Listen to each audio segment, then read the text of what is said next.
अस्सलाम वालेकुम डेयर। अब तक हमने केमिकल बॉन्डिंग को वैलेंस बॉन्ड थ्योरी और valence shell electron pair repulsion model की रोशनी में समझा। वैलेंस बॉन्ड थ्योरी ने बॉन्ड्स की फॉर्मेशन और मॉलिक्यूल्स की शेप को एक्सप्लेन किया, लेकिन इसकी कुछ हदूद यानी लिमिटेशंस थी। आज हम केमिकल बॉन्डिंग का एक और एडवांस्ड और मुतासर कुन कॉन्सेप्ट शुरू कर रहे हैं, जिसका नाम है मौत। हाँ जी जनाब, मौत यानी मॉलिक्यूलर ऑर्बिटल थ्योरी, मतलब MOT। ये थ्योरी क्वांटम मैकेनिक्स के असूलों पर मबनी है और मॉलिक्यूल्स की प्रॉपर्टीज़ को ज़्यादा बेहतर तरीके से समझाती है। तो चलिए शुरू करते हैं molecular orbital theory MOT। The molecular orbital approach explain the result of quantum mechanics calculation for covalent bonding. The postulates of this theory are: Their molecular orbital approach covalent bonding के लिए क्वांटम मैकेनिकल कैलकुलेशंस के नतीजे को वाज़े करता है, यानी MOT molecular orbital theory quantum mechanics को इस्तेमाल करते हुए ये बताती है कि एटम्स जब मिलकर मॉलिक्यूल्स बनाते हैं तो इनके एटॉमिक ऑर्बिटल्स मिलकर नए मॉलिक्यूलर ऑर्बिटल कैसे बनाते हैं। ये VBT यानी वैलेंस बॉन्ड थ्योरी से मुख्तलिफ है, जो सिर्फ एटॉमिक ऑर्बिटल्स के ओवरलैप पर फोकस करती है। इस थ्योरी के बुनियादी असूल यहाँ हम पहले डिस्कस करते हैं। During the formation of A molecule the atomic orbitals of the combining atoms overlap to form new orbitals called molecular orbitals which are characteristics of the whole molecule. There एक molecule की formation के दौरान combine होने वाले atoms के atomic orbitals overlap करते हैं और नए मॉलिक्यूलर ऑर्बिटल्स बनाते हैं, जिन्हें मॉलिक्यूलर ऑर्बिटल कहते हैं।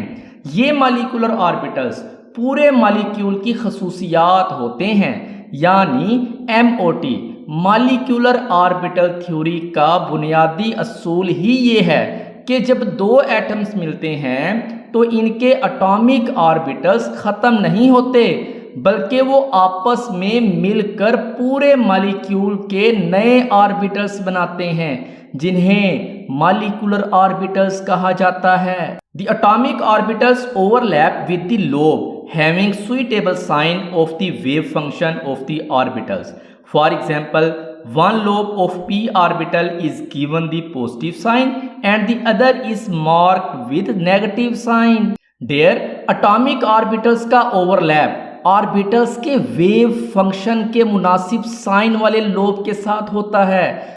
मसलन एक p ऑर्बिटल के एक लोब को पॉजिटिव साइन और दूसरे को नेगेटिव साइन दिया जाता है।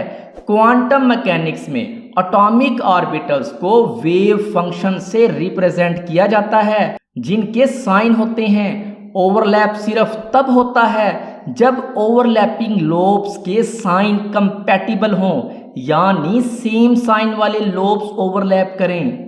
Two atomic orbitals overlap to form two molecular orbitals.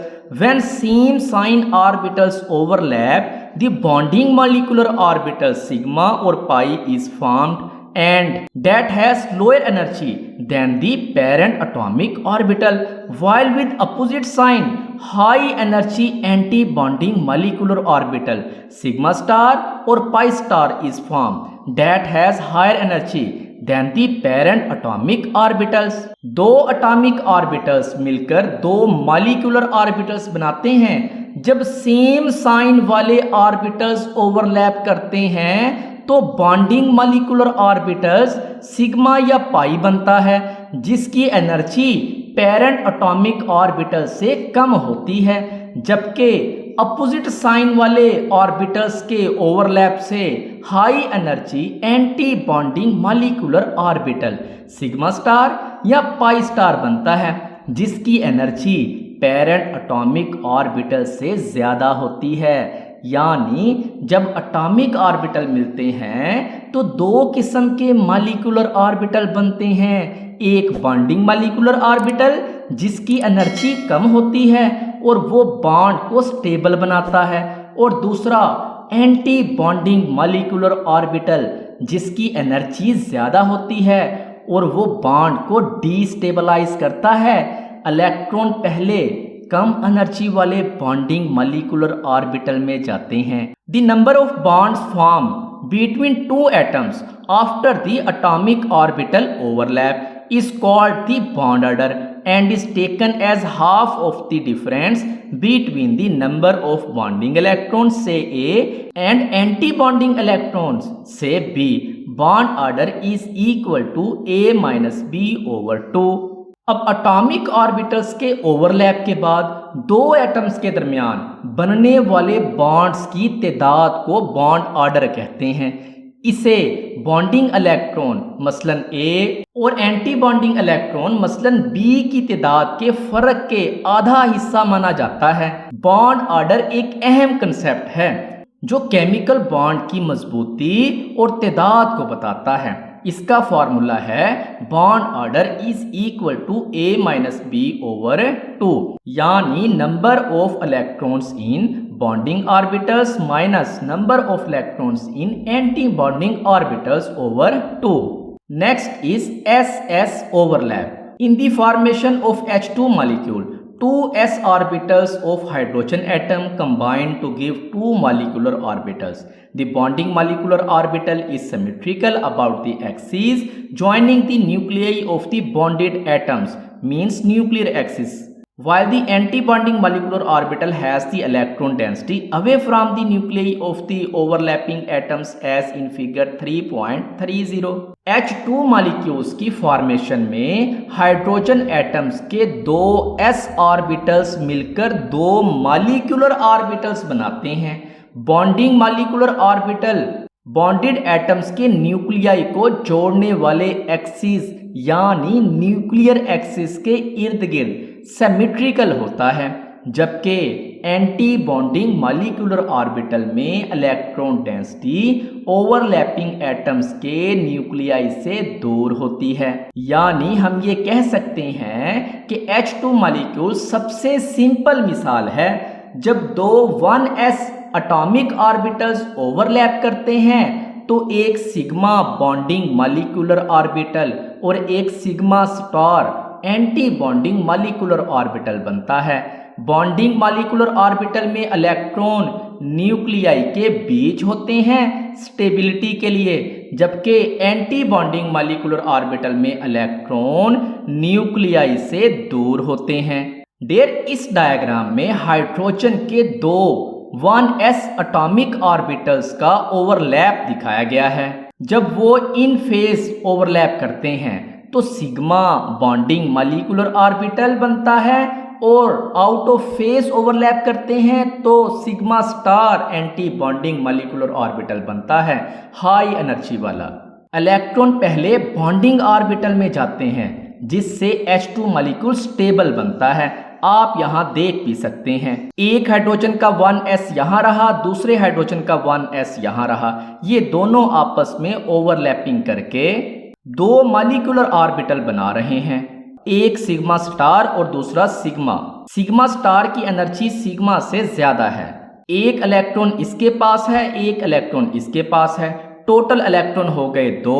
तो सबसे पहले इलेक्ट्रॉन कम एनर्जी वाले ऑर्बिटल में जाएंगे और कम एनर्जी वाला ऑर्बिटल है सिग्मा 1s, तो ये दोनों इलेक्ट्रॉन इसके पास आ जाएंगे और सिग्मा स्टार 1s खाली रह जाएगा।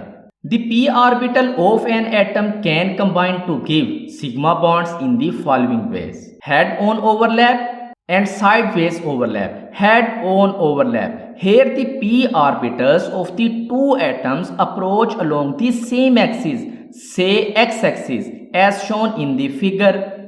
This combination of atomic orbital give rise to sigma 2px bonding and sigma star 2px anti bonding molecular orbital. यहाँ दो एटम्स के p ऑर्बिटल्स एक ही एक्सिस में मसलन x एक्सिस के साथ एक दूसरे के करीब आते हैं। जैसे ये 2px है, ये 2px है, ये 2px है और ये 2px है। एटॉमिक ऑर्बिटल का ये कॉम्बिनेशन सिग्मा 2px बॉन्डिंग और sigma 2px anti bonding molecular orbital को जन्म देता है। यानी अगर ये आउट ऑफ फेज ओवरलैप करते हैं तो एंटी बॉन्डिंग बनेंगे। आउट ऑफ फेज से मुराद अपोजिट साइन वाले, पॉजिटिव और नेगेटिव। और अगर ये इन फेज ओवरलैप करेंगे मतलब सेम साइन वाले, ये पॉजिटिव और ये पॉजिटिव, तो इनसे बॉन्डिंग मॉलिक्यूलर ऑर्बिटल बनेंगे जिनकी एनर्जी कम होती है। आप इस डायग्राम में देख सकते हैं कि दो p ऑर्बिटल जो x एक्सिस पर हैं कैसे हेड ऑन ओवरलैप करते हैं। जब ये सेम साइन के साथ ओवरलैप करते हैं तो सिग्मा बॉन्डिंग ऑर्बिटल्स बनता है जिसमें इलेक्ट्रॉन डेंसिटी न्यूक्लियाई के दरमियान होती है।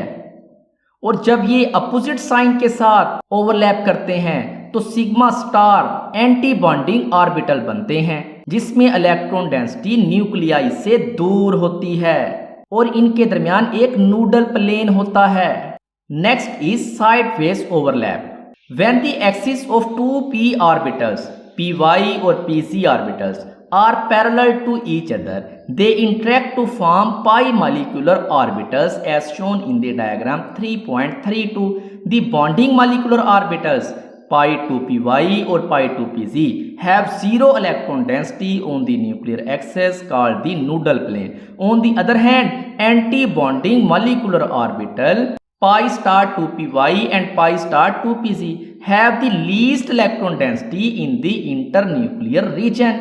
There जब दो p ऑर्बिटल्स यानी py या pz ऑर्बिटल के एक्सिस एक दूसरे के पैरेलल होते हैं तो वो इंटरेक्ट करके पाई मॉलिक्यूलर ऑर्बिटल्स बनाते हैं जैसा इस डायग्राम में भी दिखाया गया है। बॉन्डिंग मॉलिक्यूलर ऑर्बिटल पाई 2py या पाई 2pz की न्यूक्लियर एक्सिस पर जीरो इलेक्ट्रॉन डेंसिटी होती है जिसे नूडल प्लेन कहते हैं। दूसरी तरफ anti bonding molecular orbital pi star 2py और पाई स्टार 2pz की इंटरन्यूक्लियर रीजन में कम से कम इलेक्ट्रॉन डेंसिटी होती है। डेयर इस डायग्राम में दिखाया गया है कि दो py या pz एटॉमिक ऑर्बिटल कैसे साइडवेज ओवरलैप करके पाई मॉलिक्यूलर ऑर्बिटल्स बनाते हैं।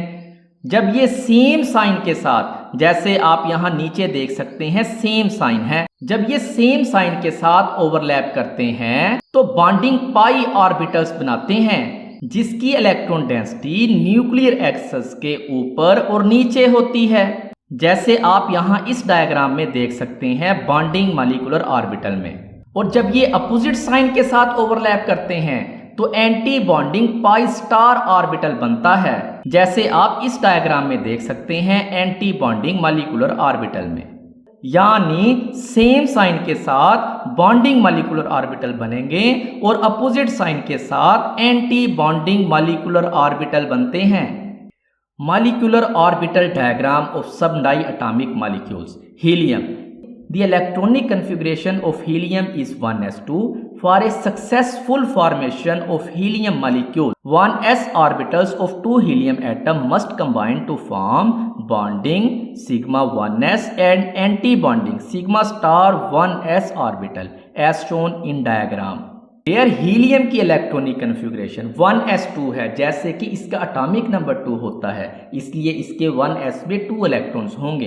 हीलियम मॉलिक्यूल्स की कामयाब फॉर्मेशन के लिए दो हीलियम एटम्स के 1s ऑर्बिटल्स को मिलकर बॉन्डिंग सिग्मा 1s और anti bonding sigma star 1s orbitals बनाने चाहिए जैसा कि इस डायग्राम में दिखाया गया है। यानी हर हीलियम एटम के पास 2 इलेक्ट्रॉन्स होते हैं। जब दो हीलियम एटम एक दूसरे के करीब आते हैं तो इनके 1s एटॉमिक ऑर्बिटल्स ओवरलैप करके 2 मॉलिक्यूलर ऑर्बिटल्स बनाते हैं, एक बॉन्डिंग सिग्मा 1s और एक anti bonding sigma star 1s। Out of 4 electrons, 2 enter the bonding molecular orbital sigma 1s and the remaining 2 occupy the anti-bonding sigma star 1s molecular orbital.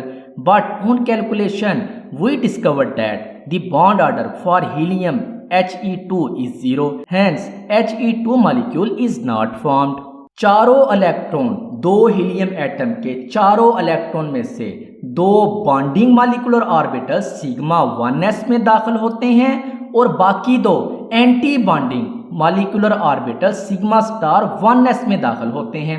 लेकिन जब आप calculation करते हैं, कैलकुलेशन करने पर हम देखते हैं कि He2 का बॉन्ड ऑर्डर 0 है। इस वजह से He2 मॉलिक्यूल नहीं बनता, यानी टोटल 4 इलेक्ट्रॉन्स 2 हर हीलियम एटम से इन मॉलिक्यूलर ऑर्बिटल्स में फिल होते हैं, जो आप इस डायग्राम में देख सकते हैं, सिग्मा स्टार 1s और sigma 1s। Poly exclusion principle और हुन्स रूल के मुताबिक पहले 2 इलेक्ट्रॉन कम एनर्जी वाले ऑर्बिटल्स में दाखिल होंगे, जो है सिग्मा 1s, और बाकी 2 इलेक्ट्रॉन ज्यादा एनर्जी वाले molecular orbital sigma star 1s में जाएंगे।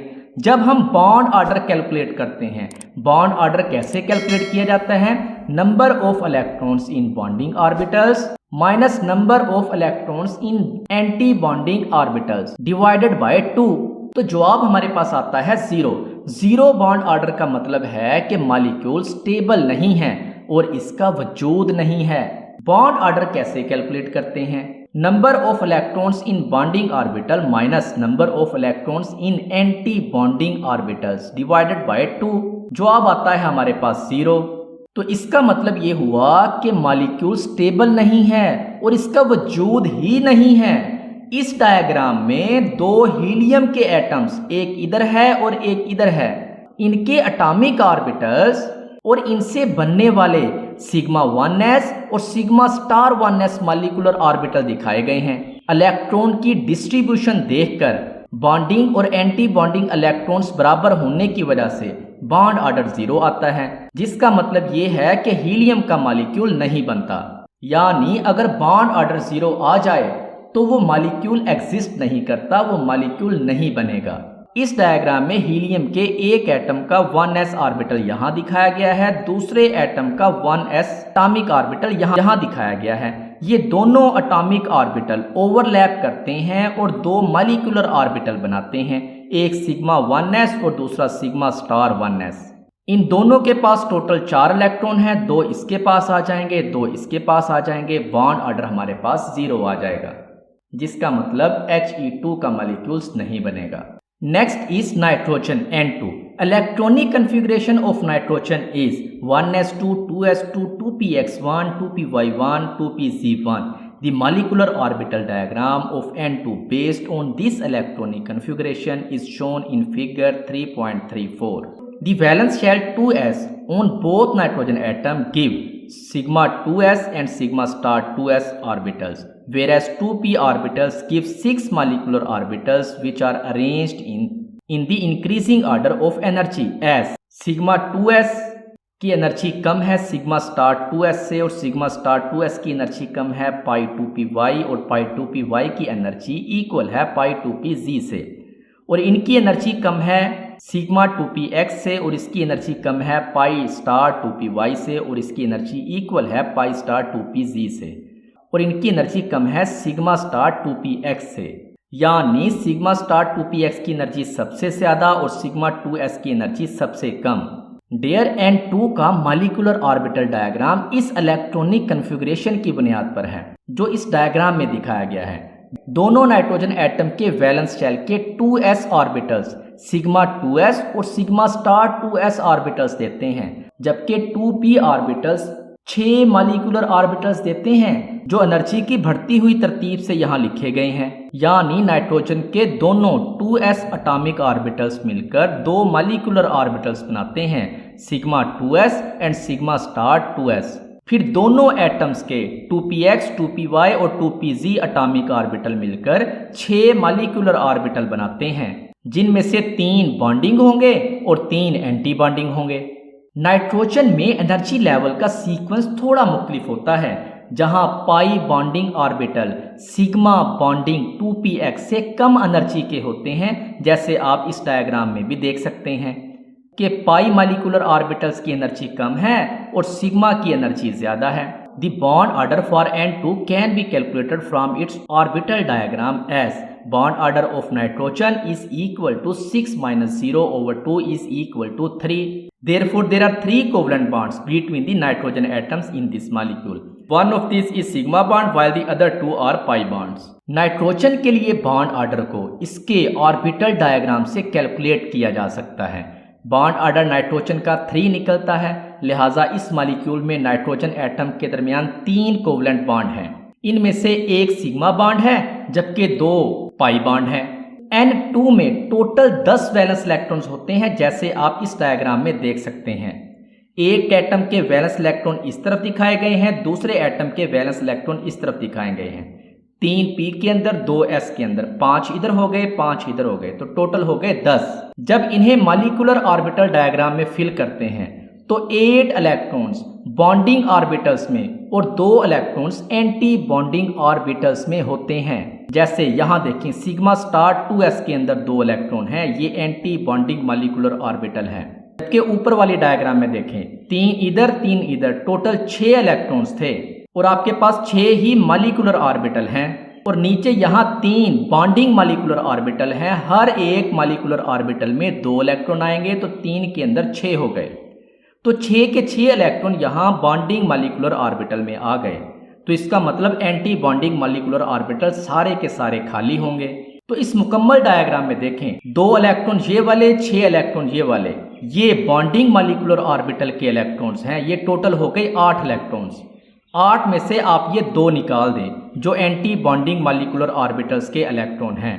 8 में से 2 निकाले, बाकी बचे 6, जिसको आप 2 पे डिवाइड करेंगे तो बॉन्ड ऑर्डर आ जाएगा 3। इसका मतलब है कि N2 में ट्रिपल बॉन्ड होता है, जिसमें एक सिग्मा और 2 पाई बॉन्ड शामिल हैं। देर इस मुकम्मल डायग्राम में नाइट्रोजन मॉलिक्यूल के एटॉमिक ऑर्बिटल और उनसे बनने वाले मॉलिक्यूलर ऑर्बिटल की एनर्जी लेवल दिखाई गई है। इलेक्ट्रॉन को कम एनर्जी से ज्यादा एनर्जी वाले ऑर्बिटल में फिल किया गया है, यानी पहले कम एनर्जी वाले में जाएंगे, उसके बाद ज्यादा एनर्जी वाले में जाएंगे। इसे देखकर N2 का ट्रिपल बॉन्ड वाज़ेह होता है। Next is oxygen O2।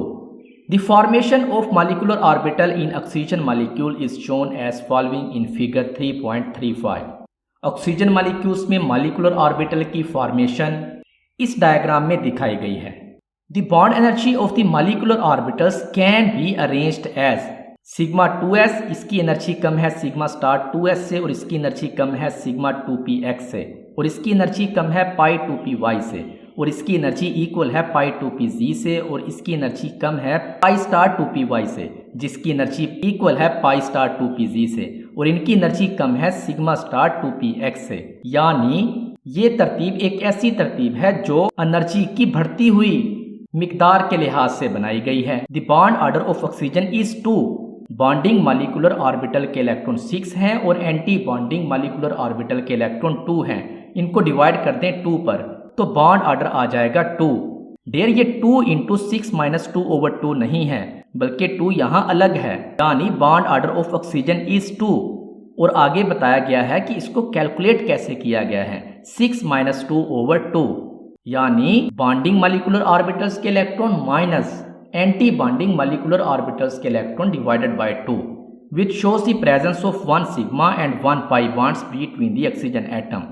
They are linked by double bond. There, oxygen molecule में एनर्जी लेवल का सीक्वेंस नाइट्रोजन से मुख्तलिफ है। यहाँ सिग्मा 2px बॉन्डिंग ऑर्बिटल्स की एनर्जी पाई 2py और पाई 2pz बॉन्डिंग ऑर्बिटल से कम होती है, जैसे आप इस तरतीब में भी देख सकते हैं। ये इस वजह से है कि ऑक्सीजन में न्यूक्लियर चार्ज ज्यादा होता है, जो ऑर्बिटल मिक्सिंग के असर को बदल देता है।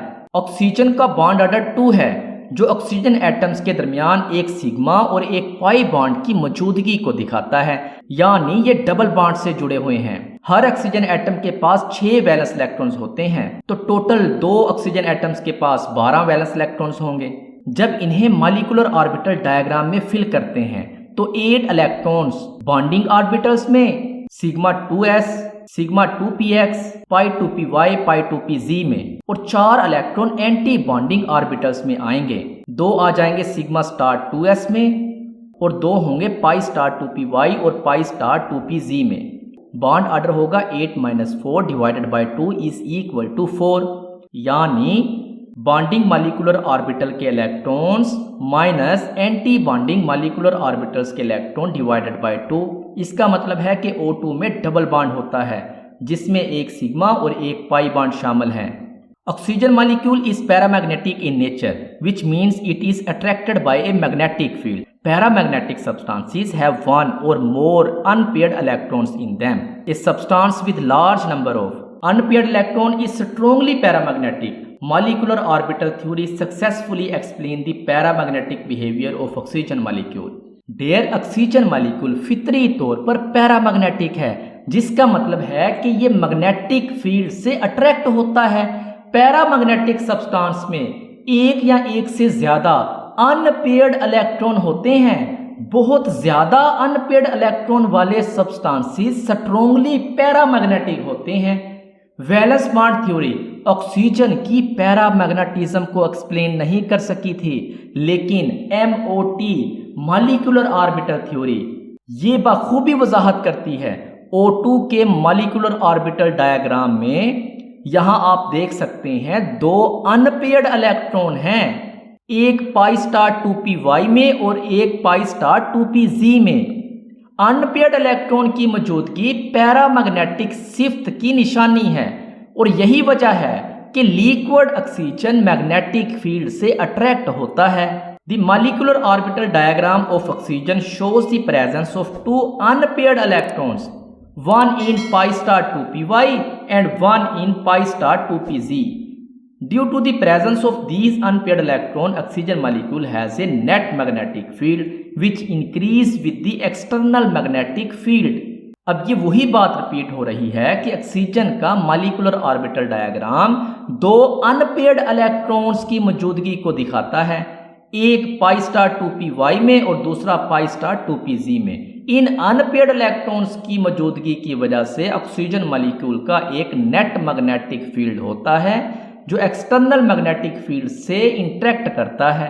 तो डियर, इस मुकम्मल डायग्राम में ऑक्सीजन मॉलिक्यूल के एटॉमिक ऑर्बिटल और उनसे बनने वाले मॉलिक्यूलर ऑर्बिटल की एनर्जी लेवल दिखाई गई है। इसमें खास तौर पर दो unpaired electrons anti bonding orbitals में वाज़े नजर आते हैं, जो ऑक्सीजन की पैरामैग्नेटिक नेचर को साबित करते हैं। इसके एक तरफ एक ऑक्सीजन एटम के एटॉमिक ऑर्बिटल हैं और दूसरी तरफ दूसरे ऑक्सीजन एटम के एटॉमिक ऑर्बिटल।